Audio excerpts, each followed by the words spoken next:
Um, Good morning, everybody, or greetings. It occurs to me that we didn't discuss.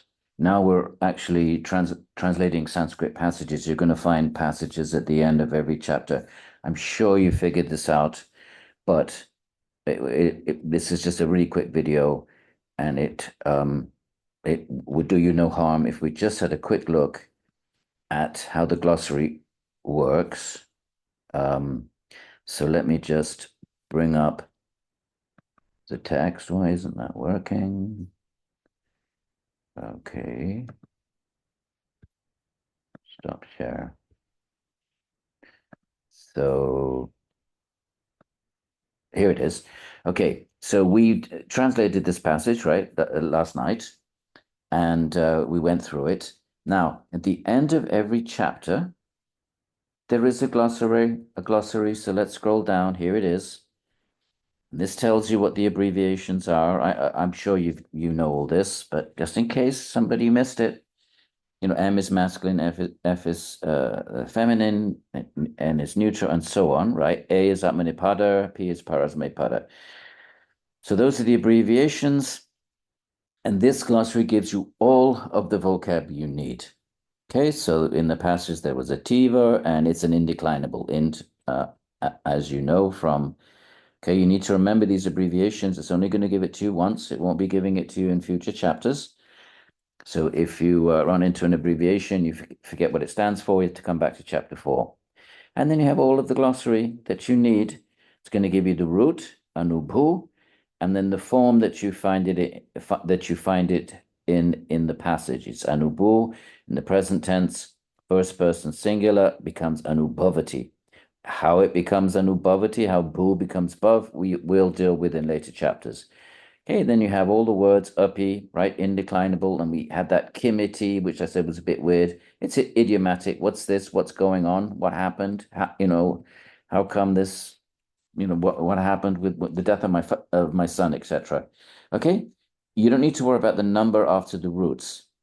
I did mention once, and there's no reason I told you not to remember it. Let it just flow through your minds that there are 10 gunas.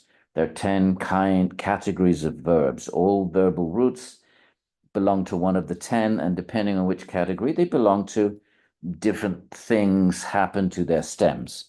Right now, you don't need to, you're going to encounter that. I think it's chapter 7, but that's what the 2 is. The 2 tells you don't need that information now because you're not equipped to understand it.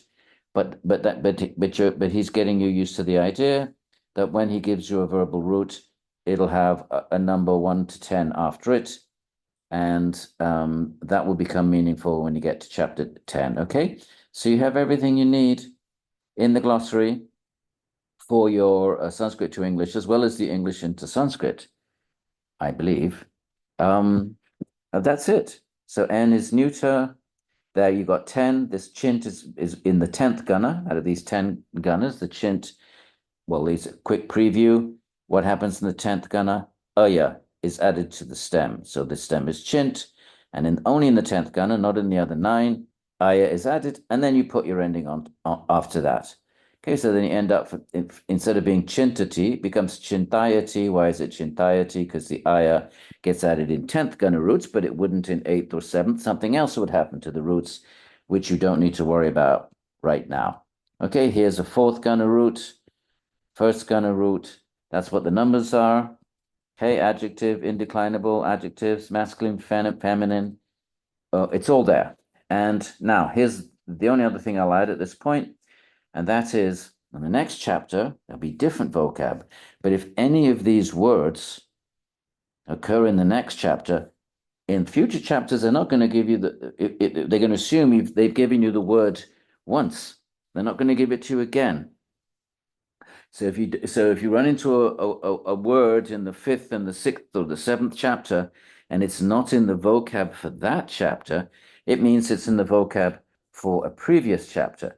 Now, rather than sort of stumble about and try to figure out which chapter it's in, the book at the very, very, very, very end has a glossary of all of the vocab. So if If you run into a word in, say, chapter 5 or 6 in your passage, and that word is not given to you in the glossary for that passage, it means it's been given to you in a previous glossary. Now you don't know which one, was it given to me in 4 or 5 or 6? Or you can either go back and look for it in each chapter, or just go to the glossary at the end, which, it's not 100% complete, but for the most part gives you the vocabulary for the entire book. Okay, so that's how it works, my friends. All help is there, it's all there. And you avail of these, you'll be dependent upon these glossaries. I just thought I'd mention that. You probably figured it out in case anyone hasn't. There you have it. Okay, have a great day. And let me stop this. How do I do that? There.